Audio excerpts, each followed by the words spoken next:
Astro సిండికేట్లో మీ personal and business promotions కోసం కింది నెంబర్కు కాంటాక్ట్ చేయండి.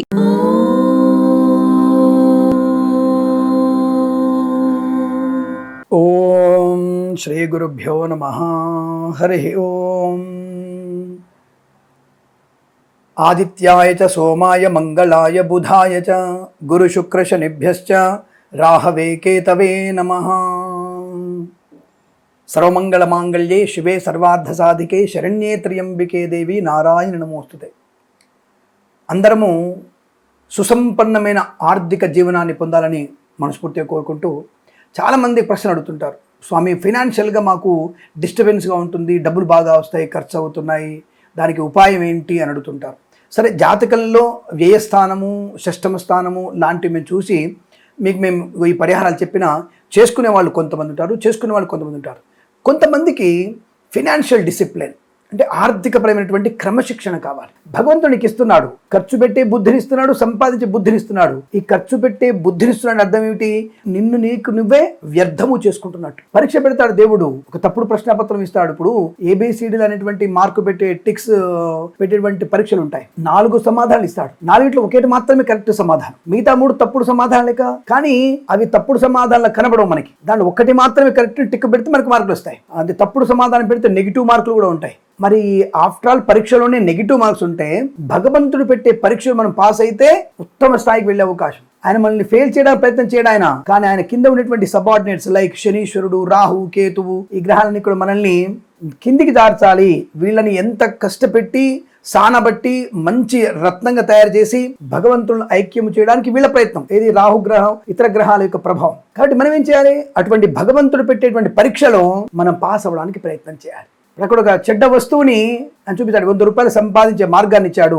దారిలో వెళ్తూ వెళ్తూ వైన్ షాప్ని, మటన్ షాప్ని, గోమాంసం అమ్మేటువంటి షాప్ని, గోవును చంపుదాం అనేటువంటి షాప్ని, ఆడవాళ్ళ మీద అనురక్తి కలిగించడం, ఇలాంటివన్నీ చేస్తుంటాడు. వాటిని తప్పించుకొని వెళ్తే మనకి పూల వనంలా కనబడుతోంది. అటువంటి పూల వనంలోకి మనం వెళ్ళి జీవితాన్ని ఆస్వాదించాలంటే క్షణికమైనటువంటి ఖర్చులని, ఆనందాన్ని, కామతత్వాన్ని వదులుకోవాలి, ప్రయత్నం చేయాలి. అబ్బా చెప్పేది బాగుందిలే సోది. ఇప్పుడు నువ్వు ఇంటికి వెళ్ళి అందరూ కలిసి భోజనం చేయడం ఉత్తమమా? నువ్వు ఒక్కడివే పిజ్జాలు, బర్గర్లు తిని, మందు కొట్టి, మాంసం తిని ఓ 25 రూపాయలు ఇంటికి తీసుకోవడం మంచిదా?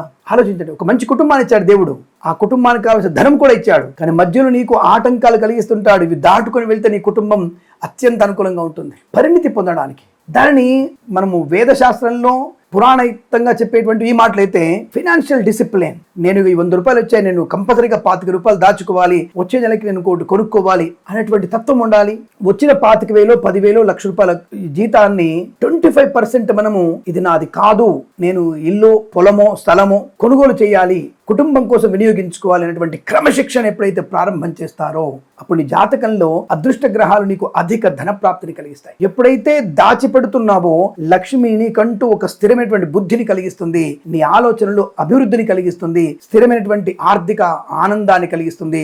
ఇల్లు కానీ పొలము కానీ కొనుగోలు చేసే అవకాశం ఉంటుంది. ఎంత కష్టం వచ్చినా ఇది నా కుటుంబ డబ్బు, నాది కాదు, నా భార్య కోసం, నా పిల్లల కోసము అన్నటువంటి భావనతో మనం పర్ఫెక్ట్గా ఉండగలిగితే జీవితం సుసంపన్నంగా ఉంటుంది. ఈ విషయాన్ని మీరు తెలుసుకుంటే సరిపోతుందన్న విషయాన్ని తెలియజేసుకుంటూ, ఆర్థిక క్రమశిక్షణ అలాగే మనకి ఆర్థికమైనటువంటి స్థిరత్వం భగవంతుడి ద్వారా కలగాలంటే ఏం చేయాలంటే తప్పకుండా మీరు లక్ష్మీ గణపతి అష్టోత్తరం చదువుకుంటూ ప్రతి పౌర్ణమి రోజున తప్పకుండా మీకు వీలైతే లక్ష్మీ గణపతి హోమం చేసుకోండి. లేదా ఏదైనా దేవాలయానికి వెళ్ళి అక్కడ హోమం జరుగుతున్నప్పుడు కాసిన నవధాన్యాలు, కాసింత నెయ్యిని అక్కడ హోమ ద్రవ్యాల దగ్గర ఆ యొక్క బ్రాహ్మణుడికి ఇచ్చే ప్రయత్నం చేయండి. ఆ పదార్థాలు వినియోగించడం వల్ల మీకు లక్ష్మీ గణపతి అనుగ్రహం కలుగుతుంది. గణపతి వల్ల ఆటంక నివృద్ధి, లక్ష్మి వల్ల స్థిరమైనటువంటి ఆర్థిక అభివృద్ధి కలుగుతుంది. నిరంతరం ఇంట్లో లక్ష్మీ గణపతి అష్టోత్తరం చదువుకుంటే చాలా ప్రశాంతమైనటువంటి జీవనం ఉంటుంది. ఇది తెలుసుకొని ఫైనాన్షియల్ డిసిప్లిన్తో పెద్దలిచ్చిన మాటని తూచా తప్పకుండా పాటిస్తూ మీరు కనుక ముందుకు వెళ్ళినట్టయితే జీవితంలో 100 కోట్ల ధనము సంపాదించగలిగే శక్తి మనకు ఉంటుంది. మనం కూడా గొప్పవాళ్ళం అవ్వడానికి అవకాశం ఉంది. గొప్పవాళ్ళం అవుతాం మనం. స్థిరమైనటువంటి ఆలోచన, దృఢమైనటువంటి నిశ్చయం ఉంటే విజయం మనదే అవుతుంది. తప్పకుండా మీరు అటువంటి విజయాన్ని పొందాలని, మీరు సిరుల పంటలో ఆనందమయ జీవనాన్ని పొందాలని కోరుకుంటూ సర్వేజన సుఖినో భవంతు. ఈరోజు మనం మార్చి 2025 అంటే ఒక రకంగా క్రోధినామ సంవత్సరం అయిపోతున్నటువంటి సమయం. పాల్గొన మాస సంబంధించినటువంటి ఫలితాలు అంటే మార్చి ఫలితాలు ఎలా ఉన్నాయో తెలుసుకునే ప్రయత్నం చేద్దాం. నేను ఖచ్చితంగా ఈ యొక్క 30 రోజులు కానీ 31 రోజులు కానీ 28 రోజులు కానీ 4 భాగాలుగా మాత్రమే చేసుకొని మీకు ఫలితాలు చెప్తుంటాను. కాబట్టి ఆ విషయాన్ని గుర్తించండి. 1వ తేదీ నుంచి 7వ తేదీ మార్చి మొదటి వారం గాను, 8వ తేదీ నుంచి 15 వరకు రెండవ వారం గాను, 16వ తేదీ నుంచి 23వ తేదీ వరకు మూడవ వారం గాను, 24వ తేదీ నుంచి 31 వరకు 4వ వారంగా చెప్పుకుంటున్నాం. ఈ విషయాన్ని గుర్తుపెట్టుకోండి. అన్ని రాసుల వారు కూడా ఇదే ఇన్ఫర్మేషన్ గుర్తుపెట్టుకోండి.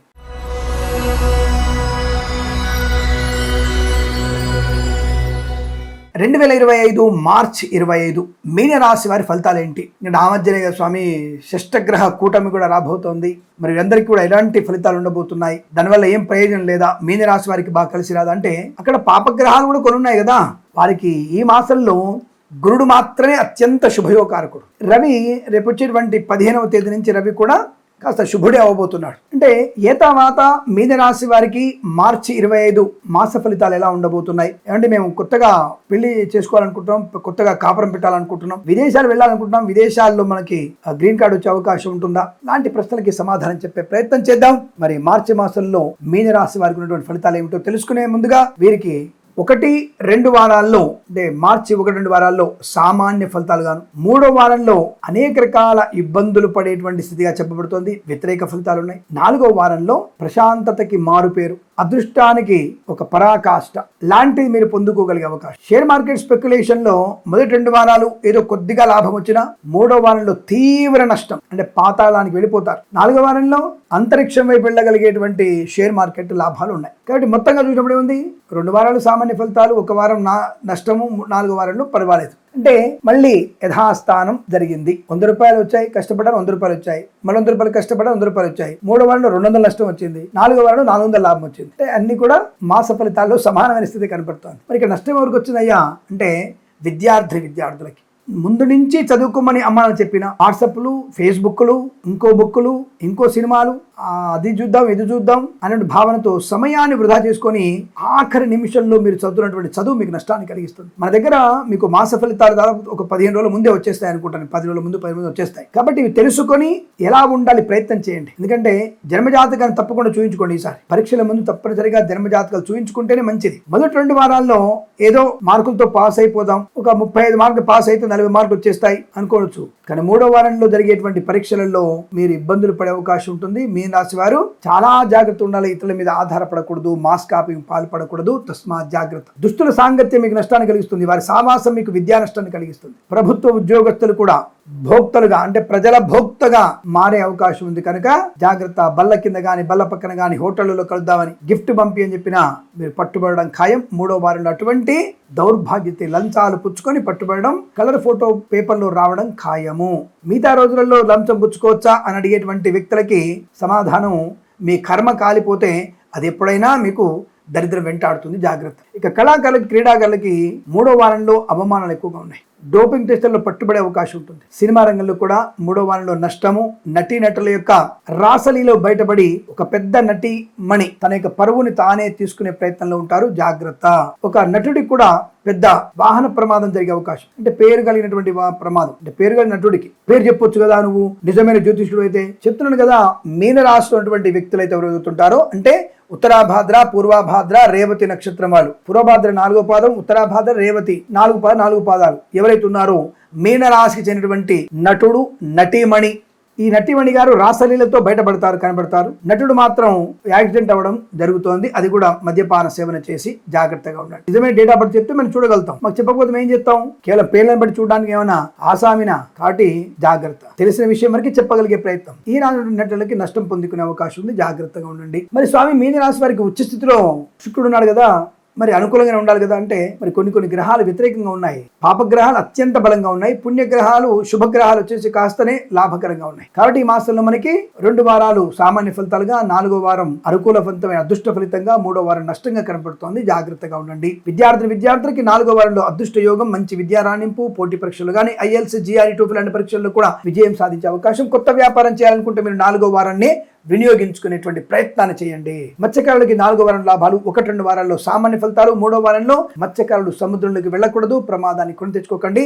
జాలర్లు ప్రమాదంలో పడతారు, తస్మాత్ జాగ్రత్త. రైతన్నులకు కూడా మొదటి 2 వారాలు 4వ వారంలోనే మంచి లాభము, పంట లాభము, పూలు పళ్ళు కూరగాయలు పండించే వారికి అనుకూలత, సినిమా రంగంలో కూడా మంచి వ్యాపార లాభం, రాజకీయ నాయకులకు అనుకూలత, ముఖ్యంగా మత్స్యకారులకి శుభయోగాలు పొందుకోవచ్చును. ఆటోమొబైల్, ఎలక్ట్రానిక్, ఎలక్ట్రికల్, విద్యాలయ, వ్యాయామ, చిట్ ఫండ్, ఫైనాన్స్ వ్యాపారంలోనూ 3వ వారం ఏమాత్రం అనుకూలంగా లేదు. తస్మా జాగ్రత్త. మిగతా వారాల్లో శుభయోగాన్ని, ధనయోగాన్ని, మంచి సౌకర్యవంతమైన జీవనాన్ని పొందుకోబోతున్నారు. ఫార్మా, సిమెంటు, ఐరన్, ఇటుకలు, ఇసుక, కన్స్ట్రక్షన్, రియల్ ఎస్టేట్, మద్యపాన, hotel, boutiques, beauty parlour, bamboo depot, బాణసంచి కర్మాగారం, సోషల్ మీడియా, సాటిలైట్ డెనిస్ట్ల వారికి, సీనియర్ సిటిజన్స్ కి, మహిళా మండలి కూడా లాభదాయకమైన స్థితి కనబడుతోంది. 3వ వారంలో తప్పనిసరిగా భగవంతుని యందు పూర్తి విశ్వాసముతో భగవత్ ఆరాధన చేయడం, భగవద్గీత పారాయణం చేయడం మీకు శుభయోగాన్ని కలిగిస్తుంది. ఏ అధ్యాయాలు చదవండి?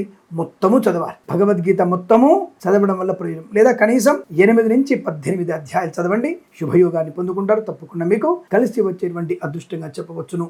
ఏదేమైనా సోషల్ మీడియా జర్నలిస్టుల వారు జాగ్రత్తగా ఉండే ప్రయత్నాన్ని చేయండి. పాడి పరిశ్రమ, పౌల్ట్రీ పరిశ్రమల్లో 3వ వారంలో పశుపక్షాదులకి అనారోగ్య సూచన కనబడుతుంది. జాగ్రత్తగా ఉండే ప్రయత్నం చేయండి. వేద పండితులు, పురోహితులు, బ్రాహ్మణత్వం, కులవృత్తుల వారికి, వైద్యులకి, వైద్య బృందాల వారికి, న్యాయవాదులకి, ఎల్ఐసి, మెడికల్, గృహ నిర్మాణజంట్లకి లాభదాయక స్థితి తప్పకుండా మీకు అనుకూలంగా ఉంటుంది. రైతులకు కూడా పంట లాభం ఉంది. పూలు పళ్ళు పండించే లాభాలు ఉన్నాయి. సినిమా రంగంలో కూడా మంచి అభివృద్ధి పొందుకోవచ్చును. విదేశాల్లో కూడా విద్యా, ఉద్యోగ, వ్యాపార లాభాన్ని పొందుకోగలిగే అవకాశాలు ఉన్నాయి. కాకపోతే మొదటి 2 వారంలో కాస్త అధిక ఒత్తిడి ఉంటుంది. 3వ వారంలో తెలియని భయం ఉంటుంది. 4వ వారంలో ప్రశాంతత, ఆర్థిక లాభం, ఆనందయోగం, ఉద్యోగ లాభం, విదేశాల్లో స్థిరత్వాన్ని పొందుకోవడం, గ్రీన్ కార్డ్, పిఆర్ లాంటిది పొందుకునేటువంటి అవకాశాలు కూడా ఉన్నాయి. తప్పుడు మీకు అనుకూలంగా ఉంటుంది. బట్ షేర్ మార్కెట్ స్పెక్యులేషన్ లో 4వ వారంలో అత్యుత్తమ శుభ ఫలితాలు పొందుకుంటారు. స్థిరాస్తుల్ని కొనుగోలు చేయడం, పాడి పరిశ్రమ లాభాలు పొందుకోవడం, మాతాపితుల సౌఖ్యము, ఆస్తి పంపక లాభాలు, స్థిరాస్తుల్ని కొనుగోలు చేసే విషయంలో అనుకూలత.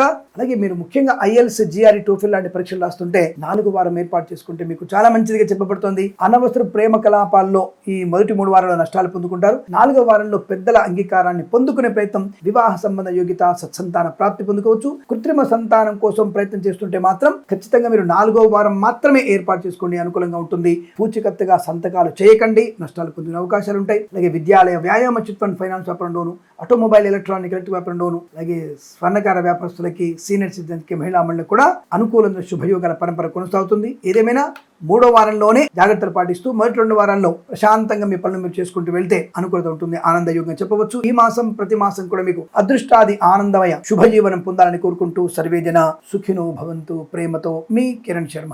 స్వస్తి ప్రజాభ్య పరిపాలయంతాం న్యాయేన మార్గేణ మహిమహీషాః. గోబ్రాహ్మణేభ్యః శుభమస్తు నిత్యం. లోకా సమస్తా సుఖినో భవంతు.